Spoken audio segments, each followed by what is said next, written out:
In the ever-evolving, electronically enhanced utopia that is Earth, we are relying more heavily on batteries to power us on the go. This video will look at the old, the new, the basic, and the futuristic. Come along for the ride down battery lane. The 19th century brought about a wave of innovation in the battery space. One of the things you might not know is that batteries came before conventional generators and power grids. And these old batteries were originally wet and primary. Hold up, what? Why is the battery wet? And why is it primary? Are you meant to use more than one? Well, wet was actually a pretty good way to describe these old batteries because they had a few solid pieces of metal, but they needed a liquid electrolyte to facilitate the reaction. So electrolytes for batteries are just conductive materials that allow the current to flow, and they also allow ions to travel between the anode, the negative terminal, and the cathode, the positive terminal. The old batteries also weren't always considered primary. It was only once we came up with the new rechargeable type that we wanted to differentiate them. So primary was the old first type, and secondary is the new. Alessandro Volta was the first to create a true battery. He called it a voltaic cell. It was a stack of pairs of copper and zinc discs, each separated by cardboard or cloth that had been soaked in brine, the first evidence of an electrolyte. This first attempt was far from perfect. It couldn't even produce a spark. It lost charge while it wasn't in use. The electrolyte could leak, causing short circuits. Hydrogen bubbles would form around the copper. Small short circuits would form around the impurities in the zinc, which just sped up the degradation. To top it all off, the battery could only last an hour, in the best of times. Building from Volta's problematic foundations, a plethora of scientists joined the team, trying to solve problems, come up with new designs, and experiment with different materials. William Cruikshank solved a few of the problems with the pile by laying it all in a box, which he called a trough battery. And John Daniell solved the hydrogen bubble problem through adding a second electrolyte which would consume this hydrogen. John Daniell also came up with his own design in 1836. It consisted of a copper pot filled with a copper sulfate solution, and submerged in all of this was an unglazed earthenware container which was full of sulfuric acid and a zinc electrode. This earthenware container was porous, which meant that the ions could pass through, but the solutions wouldn't mix. This was the first practical source of electricity, because it lasted longer, it was more reliable, it was also safer and less corrosive. And it became the standard for the telegraph network, running at 1.1 volts, but it was used for the standard for 1 volt at the time. Over the next 50 years, there was a lot of innovation, which I'll skip through a bit. 1837 saw Golding Bird expand the new discipline of electrometallurgy. 1838 brought a new porous pot version of the Daniell cell thanks to John Dancer. 1859's Gaston Plante invented the first lead-acid battery. It was also the first rechargeable battery. It became used in trains when they were stopped at stations to power all the lights. In the 1860s, Collard made further modifications to the Daniell cell and renamed it to the gravity cell before providing the British Telegraph Network with its service for over 90 years. 1881 captured Camille Faur's improvement to the lead-acid battery, turned into a stack of lead grid lattices with lead oxide pressed into them. This made it easier to produce this type of battery. Slowing down a little now, Carl Gassner showed his expertise in 1886 when he came up with the first dry cell. This turned the original liquid electrolyte into a paste, and the 1.5 volt battery could be used in any orientation. It was mass produced by the National Carbon Company in 1896, called the Columbia Dry Cell. And the amazing thing is that this was the invention that allowed flashlights to exist. You would have thought they were older than that. Moving into the second century of innovation, we see Thomas Edison patent an idea for an alkaline-based nickel-ion battery. And he wanted this to be the breaking point for the car industry to turn electric. But in the decade that it took him to make them powerful enough and reliable enough, the Model T Ford had already made gasoline cars the standard. Turns out Thomas Edison was just 120 years too early. The 1900s saw a bit of disruption in the form of wars, and the pace that was kept up in the previous century started to dwindle. So the lithium batteries that we see everywhere nowadays didn't even come into the market until the 1970s, after experimentation started all the way back in 1912. The first lithium-ion battery prototype was made in 1985 through the work of John B. Goodenough, Richard Yazami, Tokyo Yamabe, Shizukuni Yata, and Akira Yoshino. This was a secondary rechargeable version of the lithium batteries that came before it, and it was commercialized by Sony in 1991. Now that we know a bit about how modern batteries came to be, we should look at how they actually work. But before even that, I want to remind you on what each of the different electrical terms means, that way you know how the battery fits into the system. The current of a circuit is pretty self-explanatory. It's the flow of electrons around a circuit measured in amps. And the one caveat to keep in your back pocket is that electrons technically have a negative charge, and they travel from the negative terminal to the positive terminal, which is portrayed as anti-clockwise on a normal diagram. But these diagrams would usually show the positive flow going from the positive to the negative in a clockwise manner on the diagram. As I mentioned, amps are the measurement of unit for this current in a circuit, but because of the massive scale and speed of the true current, we consolidate it into a measurement called the coulomb, which is technically 6.24 multiplied by 10 to the 24 electrons moving past a point per second. And to give you a bit of sense of scale, that's 6 million billion electrons.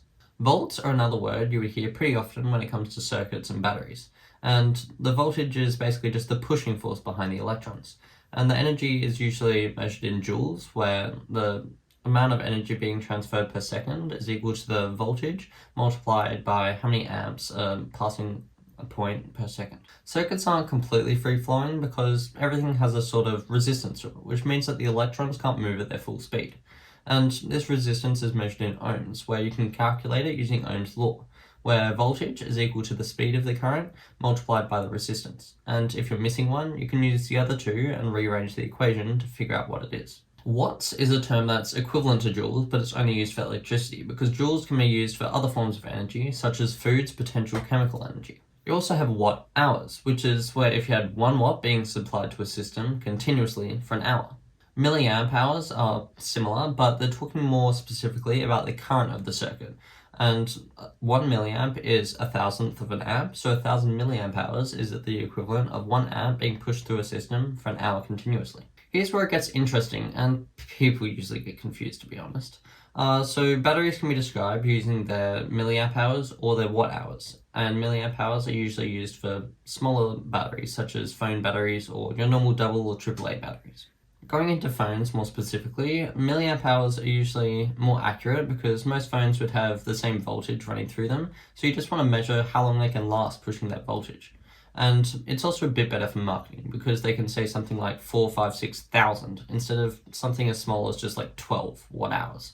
Watt hours are used for the bigger batteries in cars or laptops, and this is because they take into account the voltage as well, because these different devices might all run at the same current, but they require different levels of voltage to be able to run. So the watt hours gives a more accurate description of what these batteries will be able to handle.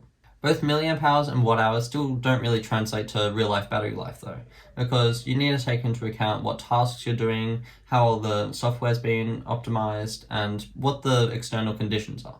I've got a bit sidetracked there, so let's go back to how batteries actually work. They take advantage of an oxidation chemical reaction, which creates ionic bonds and a few extra electrons that don't really have a set home atom. These extra electrons are then passed through the circuit, and remember that's in the opposite direction as most current diagrams would show. And this reaction is only facilitated when the circuit's complete, because these extra electrons wouldn't have anywhere to go otherwise. Once the electrons reach the positive terminal, or the cathode, they are then consumed by a reduction chemical reaction, and then some of the ions produced from this then have to travel through a porous divider to the anode, where they are consumed in more oxidation reactions. This porous divider is there to both allow these ions to go through, but also make sure that the solutions don't mix, and the reactions don't happen when the circuit isn't flowing, which would discharge the battery. As I mentioned earlier, there's also a liquid or paste electrolyte in the mix too, and this electrolyte surrounds the anode and the cathode on either side of this porous divider. It allows the current to flow through, and it also facilitates the reaction. What gets interesting is when you look at secondary batteries. Because they're rechargeable, they use something called electrolysis, where they push electricity through the circuit in the opposite direction to reverse the reactions. And this isn't perfect, so it will wear down the battery over time, making its capacity and potential voltage reduce. Our modern world runs on electricity, so for something to run, it either has to be plugged into the local power grid, or it has to have its own local power generation, or just a battery. In fact, most portable electrical devices will have their own battery.